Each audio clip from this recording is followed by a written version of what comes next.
Today we're checking out the Framework 12 laptop and getting it set up and running for the first time. So just to get through and do a review, we've gone through and put a USB-C and a USB full on the left hand side. As you can see, there is a headphone jack included, which is great. Coming around to the other side, we've got the power button, we've got a USB and an HDMI. Let's go ahead and just show you how easy this is to take things in and out. This is the locked position. You don't see red. When you do see red, they're fairly easy to go ahead and pull out. It is a snug fit, don't get me wrong. On this hand, some of them can be a little bit snug, so you can power on out, all depending on your leverage. This side, after you unlock it, you can go through and pull them out pretty easily. So this is just a review of getting things up and running for the first time. We've already done an assembly video, so make sure to check the channel with that. And we're going to go through and rearrange this to where we have the two silver on the right hand side, so that's going to be the full USB-C and the HDMI, and on the opposite side we're going to be doing the two USB-Cs. So after we're done with that, let's go ahead and make sure this is locked in place. So this is good to go. Now, some people have asked me with previous versions of Framework laptops, how easy is it to one finger open? It's kind of difficult because the hinges are going to be able to go all the way around to fold on itself. So other folks have different opinions there. I think it's fine. This is where you go turn on the laptop. When it is turned on, it will show this bright white light. And then after a few seconds, it'll go through and boot up, which is great. From there, let's go on to our next section here. It's fairly bright, even at the angles. You can see the screen pretty well. If you go through and bend the screen a little bit, yes, you're going to get a little bit of bleed from the lights, but to be honest with you, I think it's fine. For the laptop and what we're going to be using it for, it'll be great. Enter in my password. I cut through this a bit and then hit enter. We're currently running Fedora 42, and this is in September of 2025. So we're using the About app to check out the specs of the hardware, which is a 13th gen i3 with 16 gigs of RAM and 256 NVMe drive. From here, when I'm installing apps, I like to use Flatpak and FlatHub, which gives you the ability to install applications across different Linux distributions. So it does not matter if it's an RPM, Debian package, or Arch. The cool thing is Flatpaks can be installed anywhere. So once you've got your software that you like, find the Flatpaks for that, and you can very easily distro hop and still have all of your applications supported, which is great. So I'm showing you how to go through and install Chrome via the button.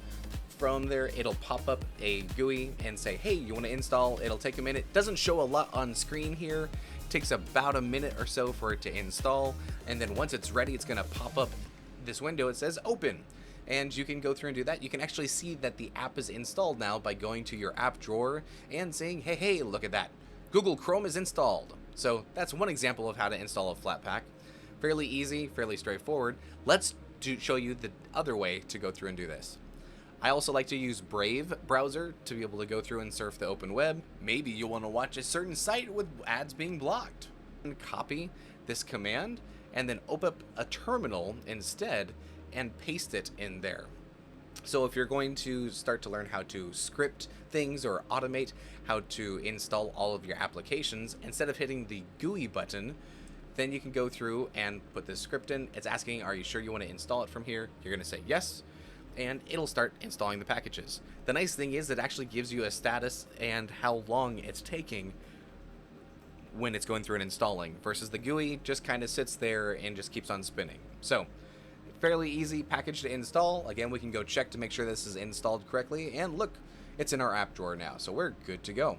You can also install Steam. You can go through and also open up the terminal, and when you're getting ready to update this, a way to do this in the terminal is sudo yum update tac-y for yes. You're going to have to enter your password then, and then afterwards it'll start pulling all the updates and install them. This gives you lots of feedback on the screen on telling you what the status is and how long it takes, how many packages need to be installed. In Linux, you don't have to just do things in the terminal. A lot of things you can go through and do in the GUI. And when I'm saying GUI, I mean the graphical user interface, GUI. So I will show you after this is done installing, when we go through and reboot, that you can actually go through the software application and check for updates and packages. So it's done its first part of this, to where it's gone through and downloaded all the packages. Now it's going through and starting to unpack and install them. This will take another couple minutes here, so I'm going to speed this process up. As we speed up the video, we can go through and see that it is continuing to install and unpack, which is great. After that, I'm going to go through and reboot the machine, and it'll come back up here fairly quickly, and you're going to go ahead and log yourself back in.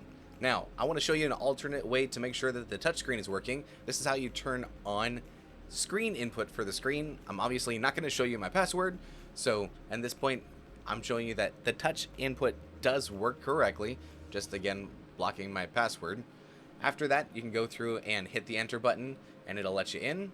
And then I'm going to show you a couple other things when it comes to the touch interface, how this works.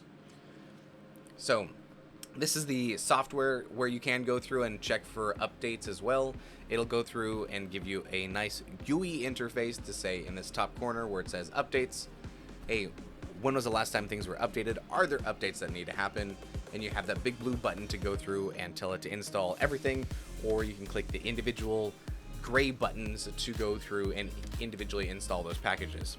This just takes it another minute for some post-install packages, and once it's all said and done and you are up to date, it will go through and show you this screen here in just a second, and then you know that you are going to be up to date with all of your current packages. So this is what it'll look like right here, up to date. So from here, let's go ahead and talk about and show you.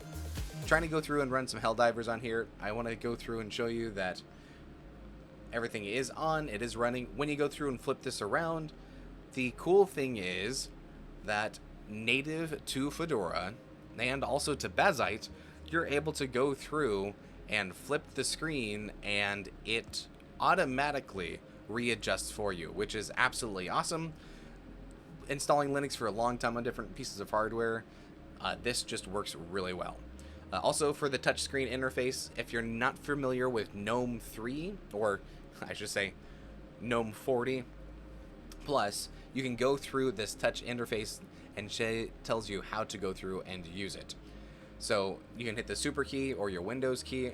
If you want to be able to search anything from here, you can use multiple fingers on the screen to be able to bring up your virtual screens, or if you side swipe with 3, it'll actually change you between those virtual desktops, which is kind of cool. And that's just a quick tutorial of how to use GNOME with the touchpad. So with that, this is the quick review of the Framework 12-inch. Hope you like, subscribe, and let me know what you want to see this thing running or doing for future videos. Thanks.